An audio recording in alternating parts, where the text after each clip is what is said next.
Gallantry, Season 2, Episode 4, American Soccer Mom. By Max Black and Adam Oddbach.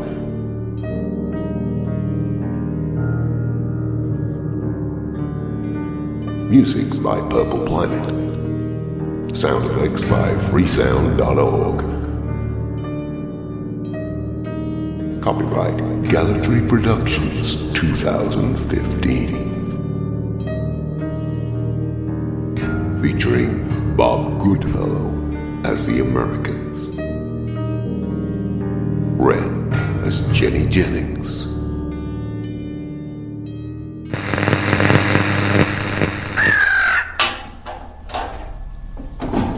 previously on Gallantry.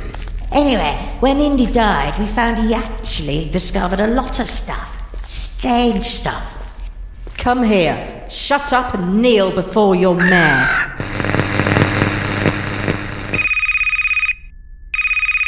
Hello, this is Gallantry Switch.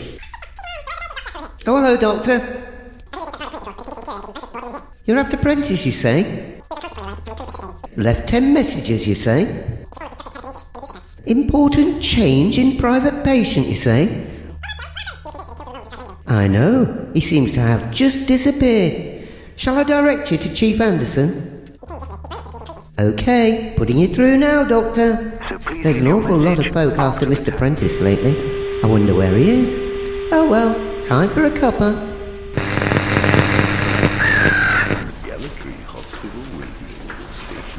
Dr. Proctor said to meet him at Ward 10. Let's go, Sergeant. Use the hand gel, Sergeant. You believe in all that hygiene stuff, sir? No, I like walking around like I'm hatching a dastardly plan. Yes, you idiot! Doctor, I'm Anderson. This is Sergeant Chasseur. I'm Dr. Proctor. Thanks for coming over, Chief. I didn't know who else to call. This is Nurse First. Hello, officers. Who's that over there? That's Sister. Keep an eye on her. So where's the patient, Doctor? Over here. Prentice brought him in about a month ago. I think he was in some private clinic before, but his condition deteriorated and Prentice brought him in here. He was unconscious when he arrived, and we couldn't resuscitate him. We pulled the plug, and I was about to declare him when he started to respond. He responded after you pulled the plug? That's not normal, right? Exactly. His brain activity has been keeping him alive. He's been stable for weeks now, but he changed yesterday. His brain activity is increasing. That's why I needed to speak to Prentice. He predicted this would happen. Who is he then, this sleeper? James Corby. Here's the case file that Prentice gave me. Where is Prentice anyway? He's missing. Let's have a look at that file. I shouldn't worry, but under the circumstances. Prentice told me that he had been like this for a while, but wasn't responding to his stimulation in the private clinic. Mr. Corby is a heroin addict. He had a difficult childhood. His parents were killed in a bizarre swing ball accident, and Corby was the sole survivor of a tragic fire at his school. He was suspected, but no evidence could be found. He drifted in and out of various orphanages, care homes, institutions, and was almost killed at a punk called Dare here in Gallantry. That's where Prentice picked him up. Almost killed? What happened? He was convinced that he'd killed the Ramones and tried to end it all. He told everyone at the gate, and they almost kicked him to death. Sir Rocksley Beach then? Was he mad? Prentice didn't think so. He was convinced that Mr. Corby had a rare condition called REM. Well, everybody hurts sometimes, I suppose. No, REM, random episodic Medusaism. It's a form of destructive telekinesis, the Medusa touch. Prentice was convinced that Corby managed his condition with heroin and was trying to treat him with other stimulation as he wanted Corby to live. The Medusaism had to be brought under control, otherwise Mr. Corby would be a very dangerous person to be around. So how did he kill the Ramones then? He bought a Ramones t-shirt, or should I say he bought 4 over a period of several years, 2001, 2002, 2004, and the last one in 2014. The dates matched to Joey, Dee Dee, Johnny, and finally Tommy. Very strange.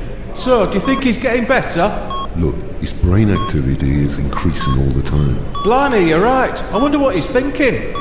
Doctor, come quick. He's moving. Look, his hand's moving. Has anyone got a pen and paper? He might be trying to tell us something. Here we are. Well, what does it say? Friday Street.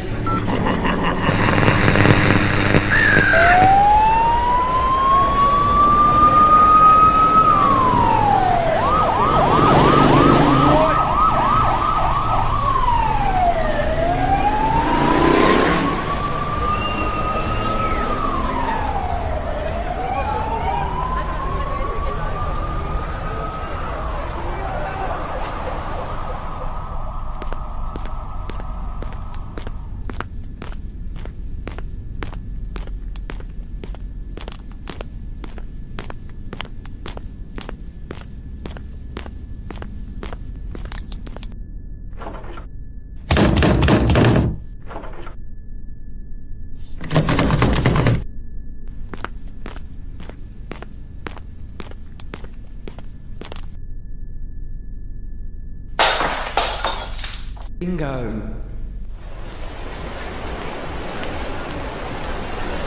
I was walking along Washington in Hoboken again. Got to 3rd and hooked to right. I looked at the napkin in my hand. The sharply drawn map showed the intersection and the words Denison's. It must be here on the corner. I turned up the collar of my seersucker coat and walked along the tree-lined street.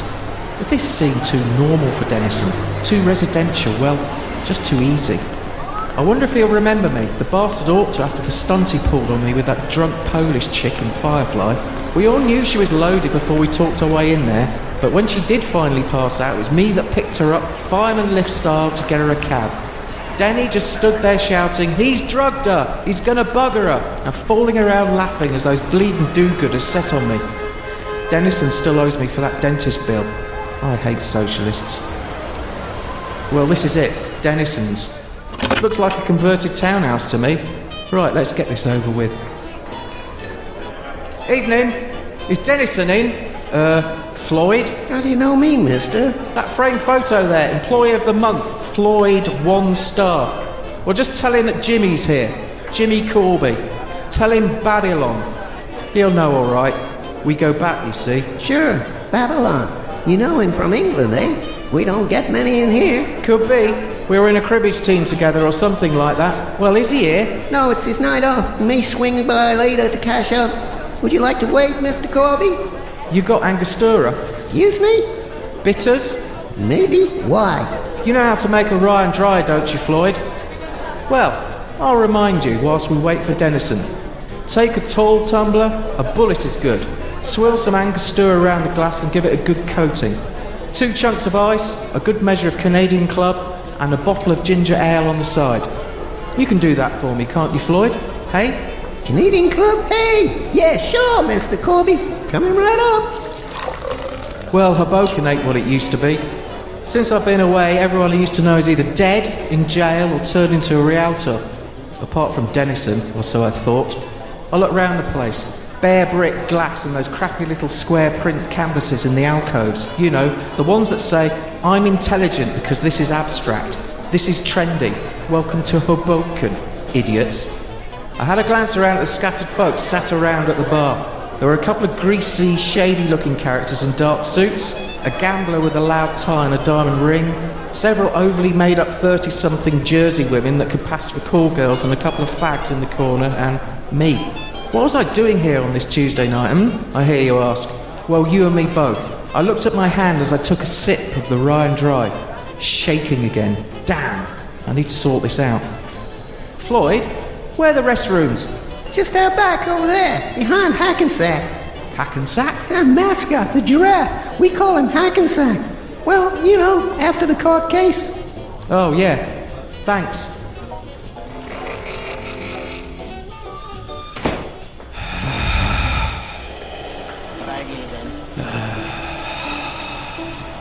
A little taste of home. It was like a long heat wave through my body.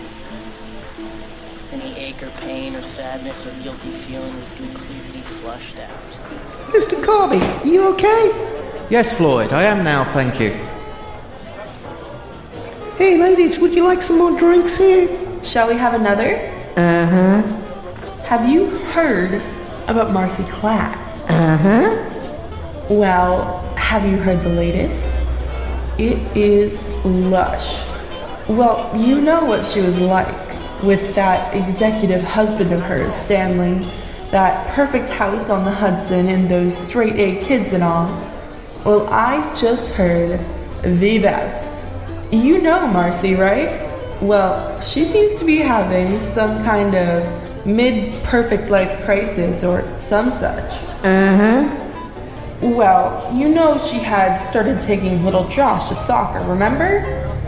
Every weekend down at stadium with all the other Mercedes soccer moms.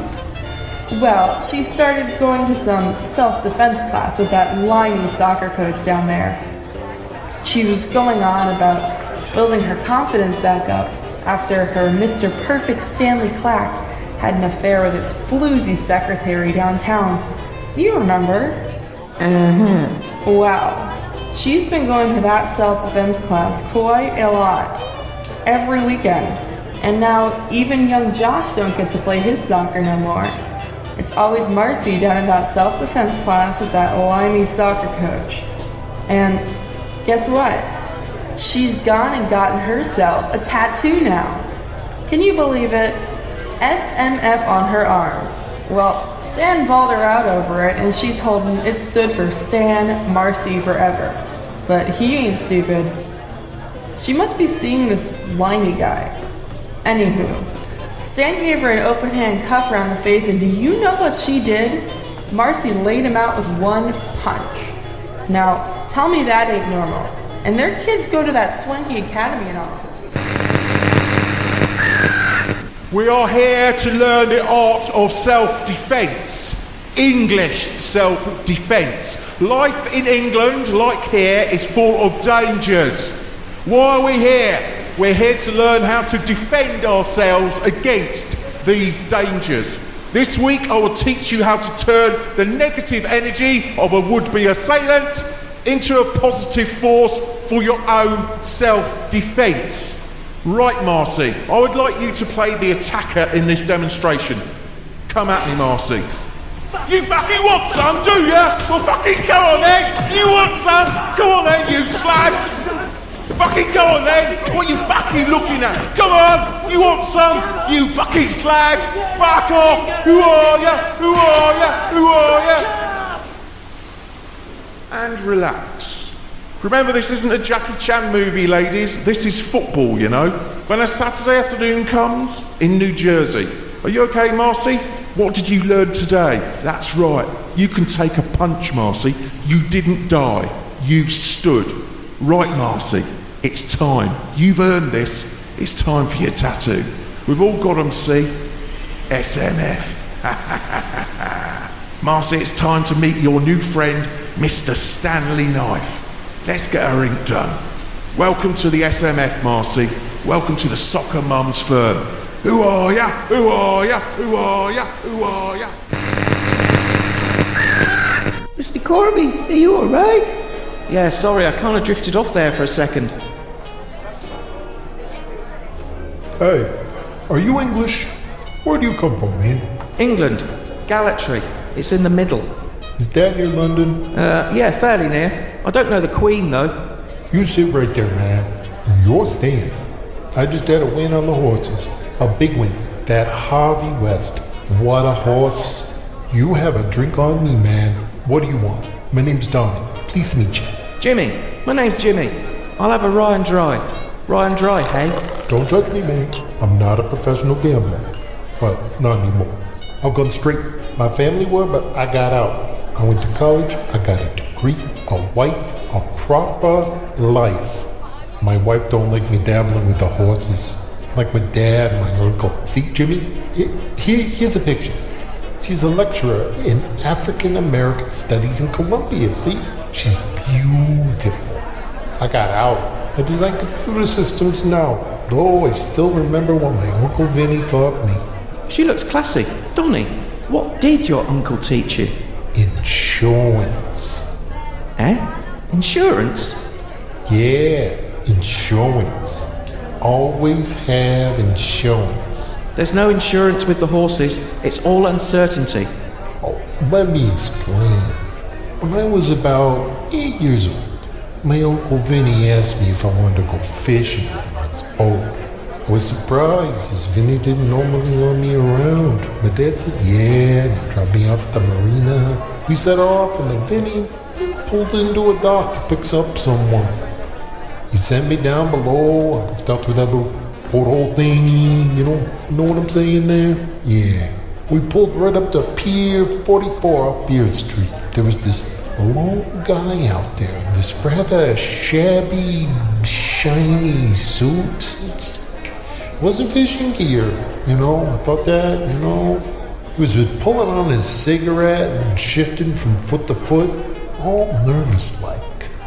Uncle Vinny and he exchanged some words that I couldn't quite hear when he pulled up alongside him, and I saw the guy shake his head. I remember thinking it was strange. Strange? Did you know the guy? No, Uncle Vinny never mentioned going fishing with anyone else. and it seemed that this guy didn't want to get on the boat anyway. That's why I remember it was strange. So did the guy get aboard? Well, Uncle Vinny opened up the cabin door and shouted for me to come on deck. I did, and Vinny introduced me as his nephew, and I stood there holding his hand, looking at the skinny man on the dock. I remember his gait changed. He smiled. He said, "Hey kid, you know how to fish? Perhaps you could teach me." He looked a little more confident. He got his swagger back, and he jumped on board. He ruffled my hair as he walked past me, and off we went. So did you catch anything? Yeah, but in an unexpected way. So when we got under the Brooklyn Bridge, Vinny asked whether I'd like to drive the boat for a while. I said, all right. So I was at the wheel, and Vinny went below deck, and he came back up with 2 cans of beer. As the skinny guy in the suit opened his beard, frothy, and he's sipping up the froth from the top there, and Vinny pulls out a snub 38 and shot him 3 times in the chest. I jumped each time as the shots echoed under the bridge. Jesus! Skinny guy fell overboard near the back, and Uncle Vinny went to the ropes, peering over the side there. And suddenly this man grabs the side of the boat, tries to hang on when the boat's all in this low swell and stuff. Vinny looks right in the eye, takes aim, and then shot him once in the middle of the forehead. Man just slipped away into the darkness under the bridge. Vinny came over to me, opened his beard, took over the wheel. He looked at me with my jaw hanging open and said, "Don't tell your pa." We sailed on, and we never said another word. What? Not a word? No, never did. But I know why I was invited on that fishing trip. I was his insurance. To get the guy on board, to make him feel covered. Something I never forgot. And that's why you're gonna help me. I'm not sure what you mean. I've been implementing a new software solution for automated garage down on Garden Street for the city. I got it working. I got the largest automated garage in the country working here in Hoboken. But the city said they could run it all on their own now. They canceled my contract this morning. Have you got a cell phone, buddy? Yes, but I don't see how that... Pass it over. Pass it over. Thanks. Right. We just send this line of code to this number. There you go. Take it back. Now what? Hit send, man. Hit send. What goes round, buddy? Or should I call you Mr. Insurance?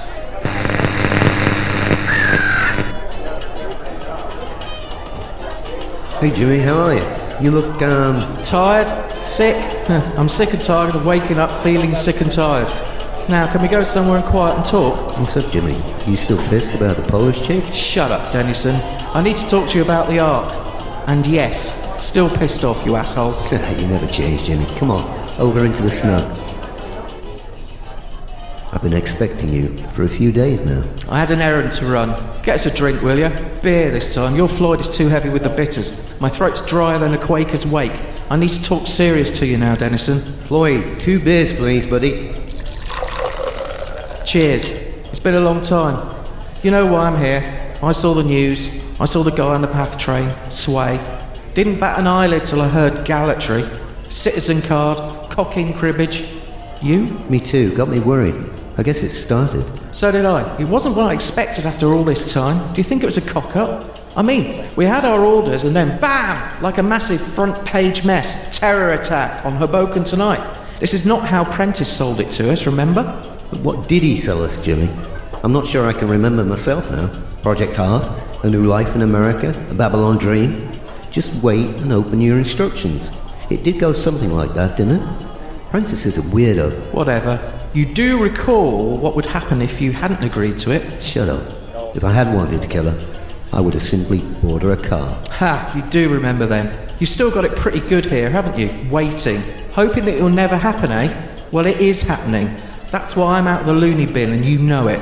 They call them care homes these days. Care homes, that's just madness gone politically correct.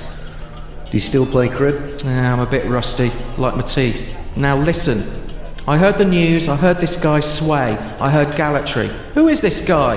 It was just you and me, right? So I went and dug out my instructions. It's right here in this envelope. See there? I still got mine too. You do recall that we should show no one, Jimmy. I guess the plan was either off or happening or well cocked up. So I followed a hunch. Hunch? I pulled in a favour. I found out where Sway lived. I went round there earlier tonight and I stole his envelope. There it is. Now there's 3 of us. Show me your envelope, Dennison. Show me. Well, there you go. I couldn't wait.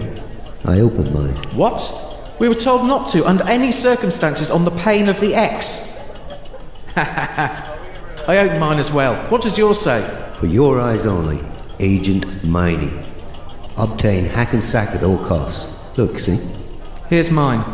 For your eyes only, Agent Eney. Bring them together. Find bugles. What the hell does that mean? I told you Prentice was nuts. Let's see what Sway's instructions were, shall we?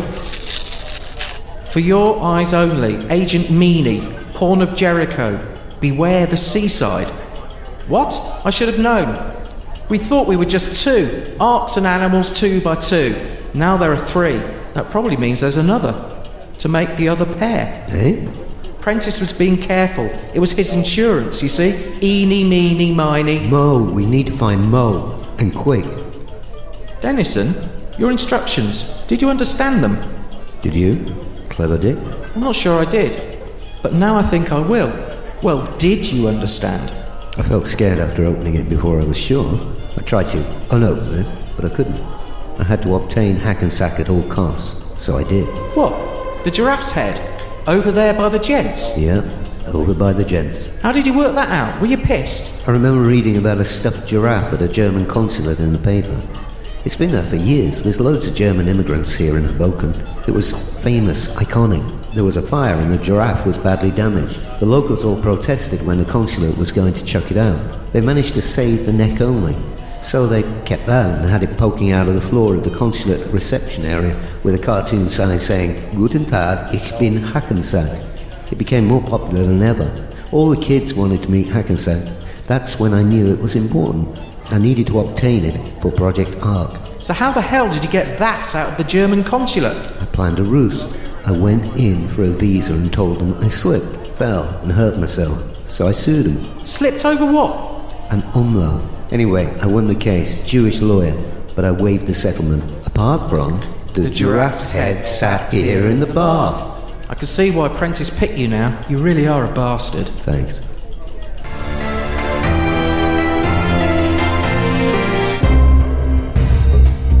Hello, good evening, and welcome to Hoboken Tonight. I'm Doug Blendell. Caught on camera, soccer hooligans brawling in New Jersey. Oh boy, that brief and intense fight happening outside a soccer pub in Newark, which is only a couple of miles from where we are sitting today.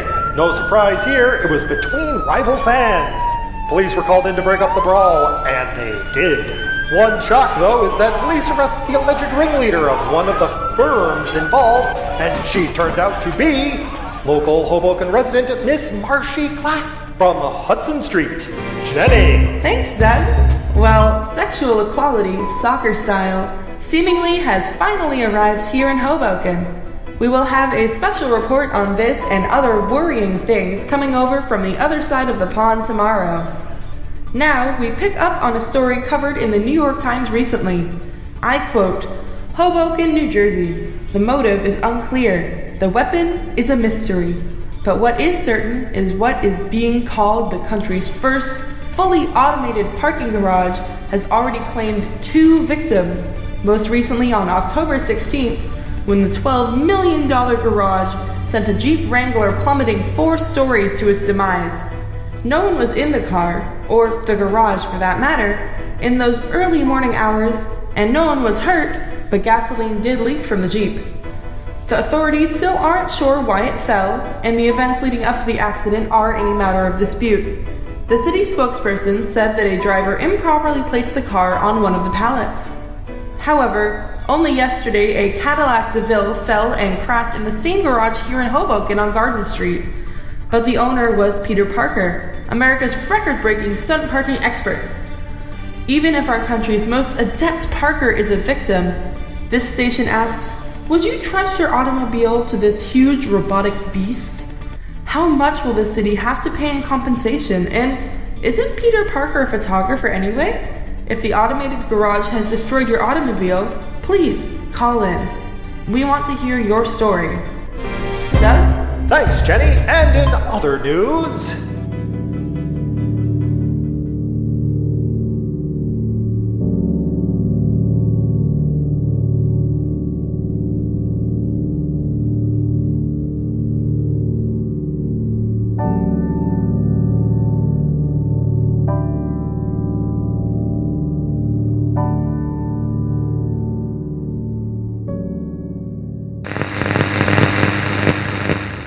You have been listening to Gallatry, a community-funded local radio station. I'm Adam Aardvark. Max couldn't be around at the end of the show. He often needs to lie down in a darkened room and sort of, well, convalesce. If you enjoyed today's show and want to know more or simply express a simple and not very cogent opinion, then email us at welcometogallatry@gmail.com. You can tell us what you think, although we might already know what you think. Or failing that, if you genuinely have no idea, we can helpfully provide some new ideas that you can call your very own. Ideas that you can share with your friends and family and become a much more interesting and likable person, if only to yourself. This has been a Gallatry Entertainment broadcast recorded in a haunted pub in Gallatry. No, honestly, voices appeared on the recordings that we later had to edit out. I think we got them all, but who's to know for sure? Anyway, Gallatry is performed by Max Black, written and recorded by Max Black and Adam Aardvark, is copyright Gallatry Productions 2015. Thanks for listening. But remember, on your next journey home, Gallatry may be just around the corner.